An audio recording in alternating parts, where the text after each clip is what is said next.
এখন রান্না করব চানা, এগ চানা। চানাটা আমি সিদ্ধ করে নিয়েছি, একটা আলু দিয়ে চানাটা সিদ্ধ করে রেখেছি জাস্ট। এগ চানা বানানোর জন্য নিয়েছি দুটো ডিম নিয়েছি, টমেটো কুচিয়ে নিয়েছি, আদা রসুন পেস্ট করে নিয়েছি, পেঁয়াজ কুচিয়ে নিয়েছি, কাঁচা লঙ্কা নিয়েছি, নুন, লঙ্কা, হলুদ, জিরে এগুলো তো লাগবেই।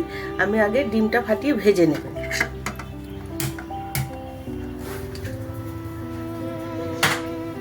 সামান্য একটু নুন দেব,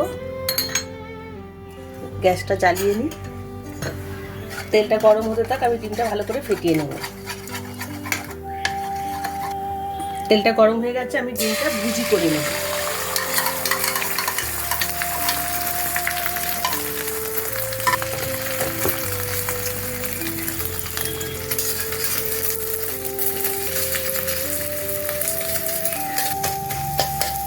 ডিমটা এইভাবে আমি ভুজি করে দিলাম।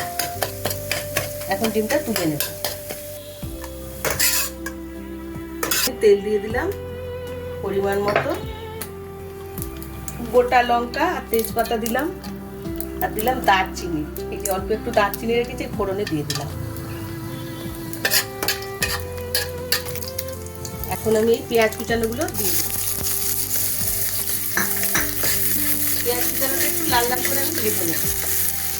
এটা ভাজা ভাজা হয়ে গেছে, এখন এই আদা রসুনের পেস্টটা দিয়ে দিলাম।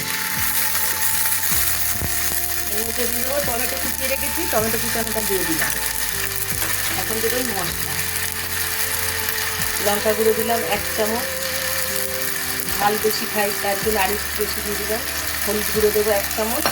নুন দিয়ে আমি ওই চানাটা সিদ্ধ করেছিলাম, তাই অল্প নুন দেবো।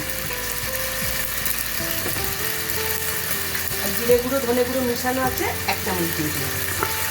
দিয়ে মশলাটা আমি ভালো করে কষিয়ে নেব। দেবো ওর মধ্যে আমি সামান্য একটু চিনি দেবো ব্যালেন্সের জন্য, আর দেবো দুটো কাঁচা লঙ্কা।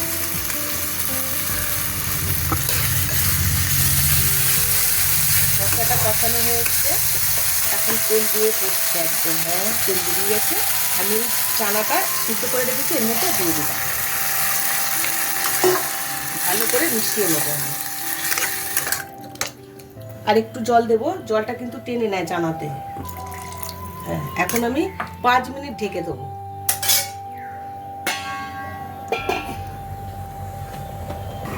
5 মিনিট হয়ে গেছে, এখন ঢাকাটা খুলে দেখবো। একদম রেডি হয়ে গেছে, দেখে মনে হচ্ছে। একটু জল থাকবে, এই জলটা না টেনে নেবে, একদম চাপ হয়ে যাবে। এখন এই ডিম যে ভুজি করে রেখেছি, এই ডিমের ভুজিটা উপর থেকে ছড়িয়ে দিলাম।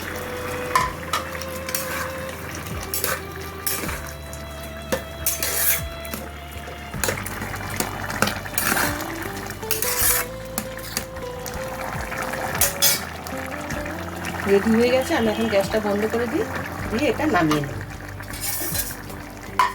দেখতে কি সুন্দর হয়েছে কড়াইতে। রেডি হয়ে গেছে এগ চানা। মাছ, মাংস, ডিম, এই তিনটের মধ্যে ডিম কিন্তু বেশি পছন্দ করে, মানে সব বাচ্চারা বড়রা সবাই ডিমটা খুব প্রেফার করে। কিন্তু এই এগ চানাও খুব ভালো লাগে। এইভাবে চানা বানিয়ে দেখবেন, এটা রুটি দিয়ে, পরোটা দিয়ে, ভাত দিয়ে, সব কিছুর সাথে যাবে।